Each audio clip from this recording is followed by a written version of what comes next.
Hi, good evening. Welcome to Business Live. Coming up tonight, 28 excavators and more than 200 champagne machines destroyed in second phase of operation to halt illegal mining. Within the specified areas, the armed forces destroyed 28 excavators were destroyed, 267 champagne machines with their platforms were destroyed. And we'll have more from a press conference which just ended. Also coming up tonight, National to Apartheid Committee begins final round of meetings to determine the new national daily minimum wage. Plus, transport operators warn they will revert to automatic adjustment system if demand for 15% transport fare hike is not agreed to. Thanks for being with us. My name is Darryl Kwao. Details right after this break.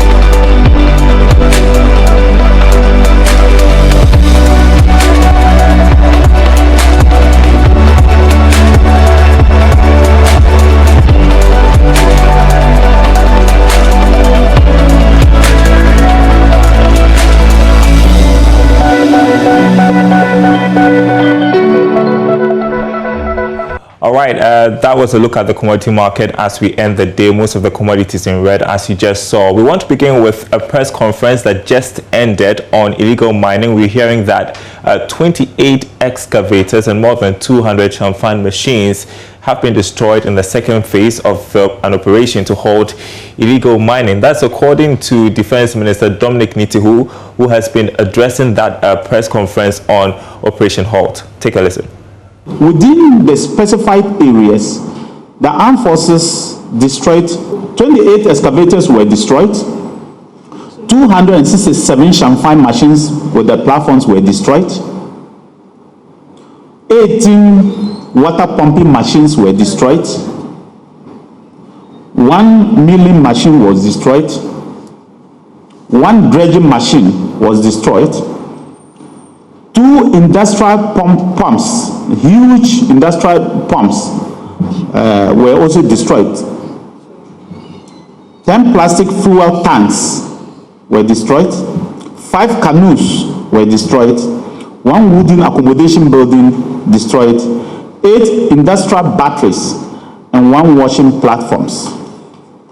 Along the line, the security, which are the soldiers, realized that a truck had brought in pumping machines, brand new pumping machines, 21 of them fully loaded on a Kia Bongo truck with registration number AS505321. Registered brand new car that's been registered in 2021, carrying 21 pumping machines brand new and going to the site to go and pump up the water and destroy and do champagne machines.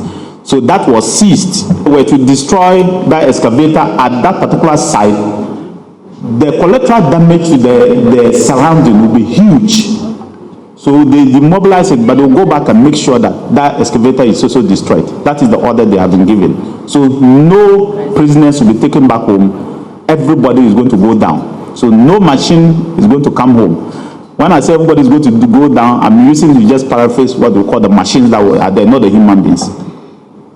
Most of the locals do not know or appreciate the dangers associated with the irresponsible mining. And particularly a community called Chichiwere, where the local chief tried to mobilize the youth against the military. You have 400 soldiers and they are helping you to clean your river body, but they are trying to sleep in a secondary school.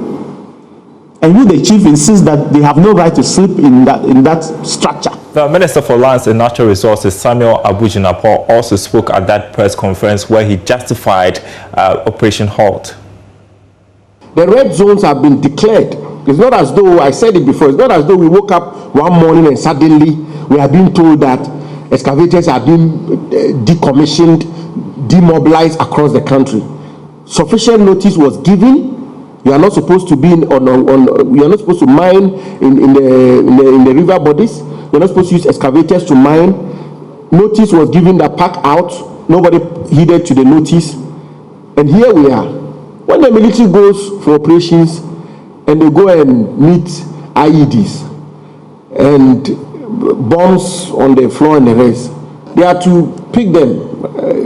I'm not being simplistic here, but they are to pick them, bring them back to the barracks, and then do what with it? The Ghana forces are not enforcing mining laws across the country. We have to appreciate that. There are particular places where the president of the country and the national security architecture deems red zones and have declared them as such. And these are places where nobody can have any reasonable excuse why an equipment should even be found at that place. So in other places, you may say that, oh, I have an excavator, I'm mining, I reclaim the land, I vegetate, so why have they burnt my excavator? But on water bodies, there is absolutely no excuse why you would take an excavator to go and mine there. Also tonight, we have our eyes on the National Tripartite Committee, which has begun the final round of meetings to determine the new national daily minimum wage. Now, this was after the technical group of the committee submitted its report following some extensive engagement with stakeholders. Now, the negotiations, which is chaired by the Minister, Ignatius Bafwewa, is expected to finalize a proposed rate as minimum wage for both public and private sector employees. Now, government was not able to fix a wage for the year before the 2020 budget due to challenges posed by the COVID-19 pandemic. The Ghana Private Road Transport Union, GPRTU, has hinted it could revert to the automatic adjustment system should engagements with the Transport Ministry over their call for an increase in transport fares from 10 to 15% fail. Now, what this means is that the GPRTU will now be reviewing prices as and when fuel prices spike. General Secretary of the GPRTU, Godfred Abobire, spoke earlier on the marketplace. Whatever action we are going to do, it rests in our hands to put us in business or reduce ourselves in the current situation. So we are mindful of what you said. So we are still going to do further negotiations.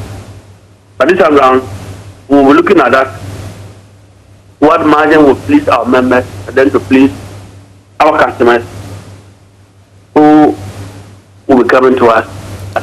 We will go tomorrow. At the margin by which we are asking for between 20% or whatever, generally per the reduction, no, we will not be asking for so much as that again. Well, so what happens if your concerns are not met tomorrow? Because you're going to be meeting the energy minister, the transport minister tomorrow to iron out all these issues. What happens if you do not reach a conclusion tomorrow?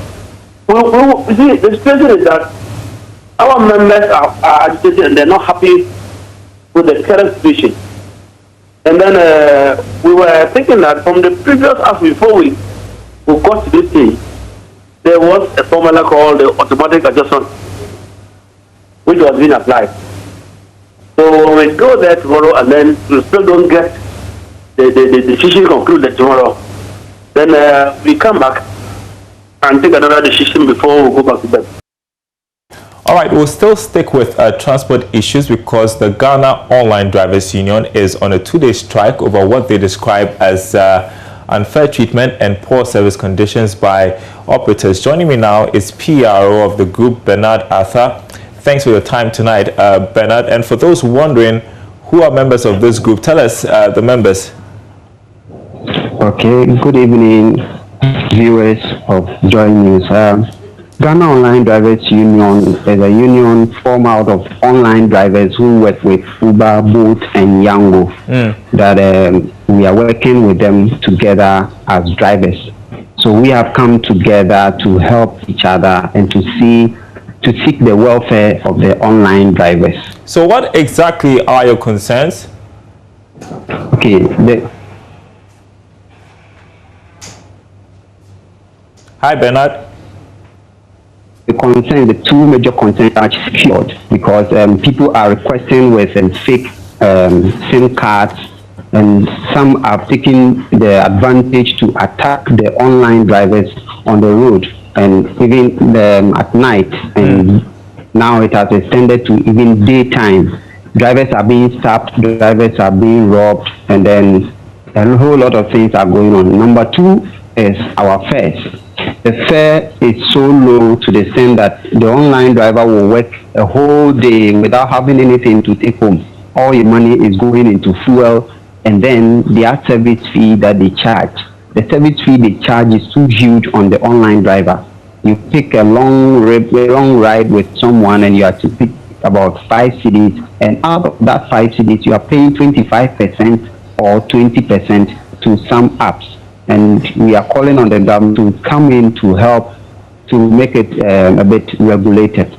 Because we, the online drivers, when we approach them, since we came together to form a union, when you approach them, they tell you we are anti-union. We don't listen to anybody. If you approach them individually, to your account will be blocked, and they will not mind you.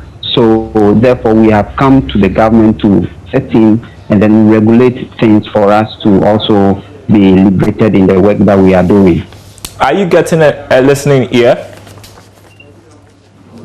Yes, we are. Actually, we have written to DVLA. We have written to the government, the office of the president himself, and we have written to road transport. But as for DVLA, he has responded to and called for a meeting tomorrow. But the rest that we have appealed to, they have not attended to us at all. Is it the case that you have exhausted whatever negotiations you've tried to have with the operators of the ride-hailing apps? Is it that they don't want to do anything about it? Are you at your wit's end? Thank you. Yes. With the app hailing companies, when you go there to complain, they tell you, well, the app is yes. If you like, join them. If you don't like, leave. And with the government, we wrote to them since last year, and up to now, we haven't heard of anything at all from them. This is the main reason why we are embarking on this strike, to draw the attention of the leaders to attend to us, because what is happening is so devastating to the extent that online drivers every week, at least about 5 people are being attacked every week. Every week, about 5 drivers are being stopped. You see, and it's dangerous on our lives. And the fares that they are charging is too low, even to the minimum wage in Ghana. Okay, because I know of some other countries that are sort of reforming. For instance, the UK just recently gave the Uber workers the status of employees, so they are being treated as employees. They're getting benefits and the like. So in other countries, we are seeing steps to formalize, and I guess that this is a call for the government to do something about this. But I just want to find out what the impact of the strike is today. Are your colleagues on strike? Because I see that some of them are operating like there's nothing happening. Yes, I can say about 2/3 are home and some few are working. You know, because some might have had a partnership, a direct partnership with the app as agent and stuff. So, and some too, not everybody is on our platform that we have formed. Some are very new on the field, so they just wake up early in the morning, just start work until we meet them on the road, and then we introduce the unions to them. So those are the people that you see on the street working. I see. All right, Bernard, we are going to monitor your meeting with the DVLA, see what comes out of that, and we'll have a conversation. Let's just hope that there is some progress. Thank you so much for speaking with us tonight on Business Live. And thank you too for the opportunity that the public and the government will hear our grievances. Thank you so much. God bless you. Okay, we are hoping for a better story tomorrow. You're watching Business Live. We're taking a short break. We'll be right back.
We have some more news for you tonight on Business Live. The ECOWAS Bank for Investment and Development has called on governments and private sector companies in West Africa to borrow funds from institutions within the African continent. According to the Vice President of Finance and Corporate Services, Dr. Mabuba Diang, this will help build capacity of African economies. He was speaking at the International Conference on the West African Food Security Storage System. Was held a conference in Accra which brought together ministers of agriculture in West Africa to discuss food security storage in the region. Speaking at the conference, Vice President of Finance and Corporate Services at ECOWAS Bank for Investment and Development, Mr. Mabuba Diang, called on governments and private sector companies in West Africa to request from funds available. I am calling all our private sector operations, all our public sector partners. EBIT has mobilized more than $200 million. Please come to us with well-elaborated business plan to support you for the financing. We have raised the money is available, and I am calling governments and private sector to put a very efficient business line and to get financing. The conference was based on the theme West African Food Security Storage System towards a multilateral partnership. The Minister for Food and Agriculture, Dr. Owusu Akoto-Efriye, urged his fellow ministers in the sub-region to do everything possible to prevent hunger from going up.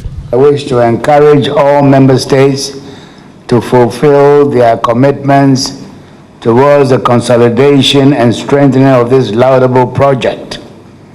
Mindful of the fact that the number of our population who grow hungry keep on increasing exponentially with time.